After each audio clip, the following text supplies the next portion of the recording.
Rugby World Cup 2023, folks. Ireland against Tonga. It's a bit of a hiding. 59 points to 16. We're going to go through some key events and stats, and you guys can let us know your thoughts. But yeah, I was hoping this one would be a bit closer than that. It was a little bit closer for a while, but yeah, Ireland are just too good, man. They picked a strong team, and they look pretty strong throughout this game. Their crowd was loud, the Irish portion of the crowd. You could hear them chanting early on, and you felt like the local French fans had to put in a chant of their own just to let everyone know this is not a game being played in Ireland. But yeah, very loud, very good atmosphere. Tonga conceded a penalty early. Ireland conceded a free kick at scrum time. Ireland's got more ball, and it starts to tell they get their first points on the board when Sexton gets a penalty, when Pulu concedes a penalty at the breakdown. They did ask if Sexton had used because he does take a bit of time with his kicks sometimes, if he'd used the allotted kicking time, but Wayne Barnes said there'd be a hooter if he'd used all his time, and there was no hooter, so 3 points to nil early for Ireland. Mac Hansen, nice bit of quick thinking play when he takes a little quick throw into himself and then hoofs the ball long. He either kicks a 50-22 or the Tongan guy knocked it into touch trying to prevent a 50-22. Either way, it's Irish ball. Great bit of play from him. He has a good game. But yeah, Tonga are able to hold out that bit of Irish attack. Vaea Fifita, the big number 8 for Tonga, hurts himself putting in a tackle when he collides with Johnny Sexton. I'm pretty sure most Irish fans would have been worried that the reverse would have been happening. A big Tongan loose forward clattering into your number 10, who's in his late 30s, would have, caused an injury to Sexton. But nope, it's the other way around. But credit to Fifita, man. He keeps on playing. So he looked pretty sore. It takes a fair bit to keep him down, but no, he keeps playing. And then Tonga leveled the score on 15 minutes when Ireland gave away a pretty soft penalty they won't be happy with for changing the lines off a kick. So, yeah, 3 points apiece after a quarter of an hour. However, the first try of the game comes not long later. Ireland get denied the first one when Porter goes over. He sucks that he gets denied that one because he scored it from pretty long range for a prop. But it was, a kick through from Murray, knock on by Taumoepeau, and Hansen pounces on it, but he knocked it on in the pouncing of it. So, pity for Porter, but it only takes a couple of minutes later, man. Ireland get the first try. Tyke Burns the one who finishes it, but it starts from a Doris line break, and the line break comes from a Sexton inside ball. So, 10-3.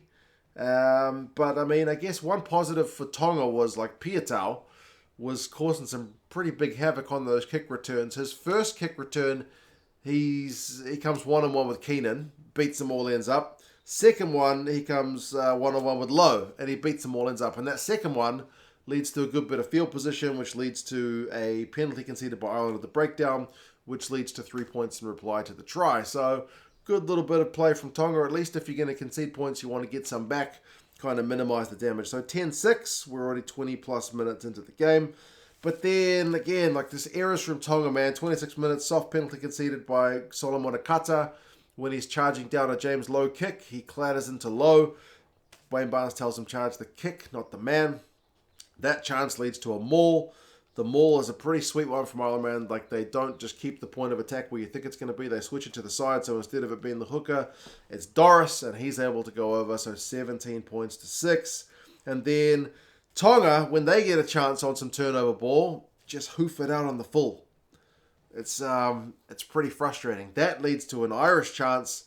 The forwards carry on the left. They finally spin it right once they've opened up a bit of space. And then Mac Hansen is able to beat how many guys? 3, 4 out on the right wing? 24-6, man. You can't make errors to this Irish side because they will absolutely punish you. They're relentless on the kick chase, Ireland. On 36 minutes, they win a penalty at the breakdown. And from a maul, Kelleher's held up. William Havili has the wee saver on that one. They was able to... they didn't team up, but Wayne Barnes said he was held up. But then a minute later, man, Murray pops another inside ball to Ringrose, and he gets it to Sexton. Sexton breaks that Irish point scoring record, and it's 31-6 right before halftime. So, man, it's looking pretty messy. It's looking very, very lopsided. Ireland are looking absolutely relentless. Any errors you give them, and they just punish you. And then, sadly for Tonga, they've not been able to kind of do the same when there's been the reverse. They have done the couple of penalties when they've been given chances, which is at least something. However, right before halftime, an Irish high tackle, which is an error, man, leads to the best Tongan chance of the game. It's a maul, phases, another penalty. Good captaincy from the prop. You know it's a prop captain when he calls for a scrum against what's a pretty good Irish pack. Pita Ahki with a big carry. Another penalty conceded from Ireland. This time, yellow card to Peter Omani. Killing the ball. So he's gone. No warning. Straight to the bin. Scrum again. Another penalty conceded. And finally, Vaea Fifita is able to go in off the back of the scrum.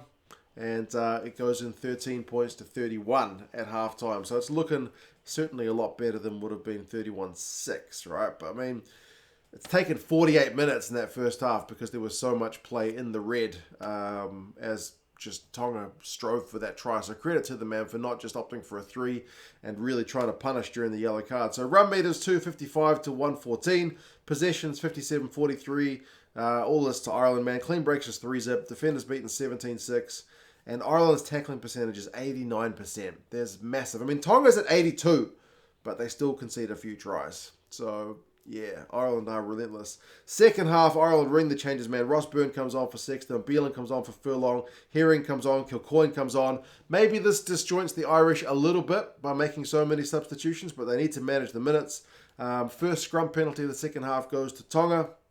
Interestingly, they changed tack from that going for the jugular at the end of the first half to just opt for a 3. I don't really get it when you're 31-13 down. Is the points difference a factor here? I don't know, but they were so relentless going for the try in the first half to then just go for the 3 in the second half just seemed like an odd change of tack.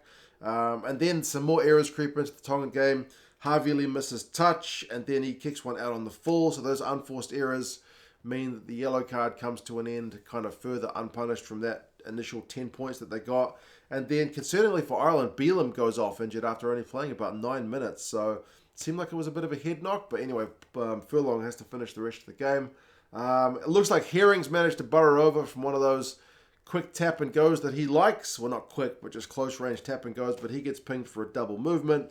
Vaea Fifita has a big carry but knocks it on. Irish have huge pressure on Tonga, but they managed to win a penalty at the breakdown. So there's actually a period of kind of to and fro, but no try scoring for a wee while. That is until there's an Irish maul, which Craig Casey, who's come on, pops the ball to James Lowe, who's kind of come in off his wing, maybe looking for a bit of work. And he's able to go over to make it 38-16. Again, it gets a little bit more scrappy. Havili loses the ball for Tonga. James Lowe gets a ball chucked to him, which is over his head. He can't catch it. So, yeah, there's a little bit of handling, maybe a bit of sweat on the ball. Kind of, calms down a wee bit. That is until Bundy Ahki goes bam-bam for a couple of tries. One of them is a scrum penalty, which leads to an Irish line-out, which leads to a maul. But it's not a maul. They kind of spin it wide, and boom, Ahki goes through a gap, 48-16. I like the variation in their play, man. You never know exactly what they're going to do, Ireland. And then 68 minutes, 11 Irish phases. The Tongan defence is good, man. It's holding.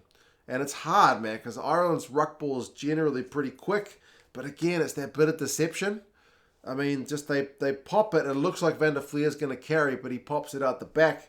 And that confusion leads to another gap for Ahki to go over. So 52-16. So just when you've held them 11 phases and you think, maybe you're going to hold the line, they pull something like that and it's 52-16.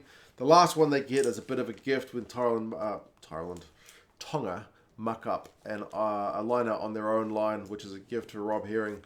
So, yeah, it finishes 59-16. So, yeah, certainly, I mean, Tonga had to do a lot of defending in that second half. And at times, you just can't live with that Irish attack. Most teams would struggle with that. Run meters 560 to 237. Possession 61-39. Territory 56-44. Clean breaks 6-2. Defenders beaten 33-12. I mean, the one area Ireland won't be that happy is their penalty count was 13. Tonga was 16, but still 13 is higher and a yellow card than they're kind of accustomed to. Line out was much better, 21 from 23. Tonga not great, 4 from 9. So kind of too many unforced errors, eh? Ahki finally gets man of the match after missing out last week. 80 metres, 2 clean breaks, 10 defenders beaten, 4 from 4 tackles, 2 tries. Not a bad shift. Byrne, 31 metres, 11 from 11 tackles, top Irish tackler. Sione, Havili, Talitui, 20 out of 21 tackles is a great defensive shift and a losing effort. And as I said, the Tongan defensive numbers weren't actually that bad. Sometimes they were just beaten by a bit of magic. Piutau 90 metres and beats 4 defenders.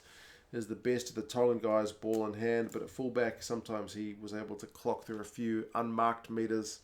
Tonga have got Scotland next, which will be an interesting one. And speaking of interesting, Ireland's next game is against South Africa. That's going to be very, very tasty. You guys let us know your thoughts on this one. If you're wondering why I haven't done videos on the previous 2 games, Wales, Portugal, and Samoa, Chile. Haven't seen them yet. They were on overnight here. I'm still recuperating for a little bit of a cold, but I'm almost better. Thank you for those who sent me kind wishes. It's all very minor stuff, just bugs from school that have been going around my house, sadly. But yes, gonna go watch and do videos on those games this morning here in NZ. You guys can all head off to bed in the Northern Hemisphere. And yes, I'll catch you guys again soon. See you later.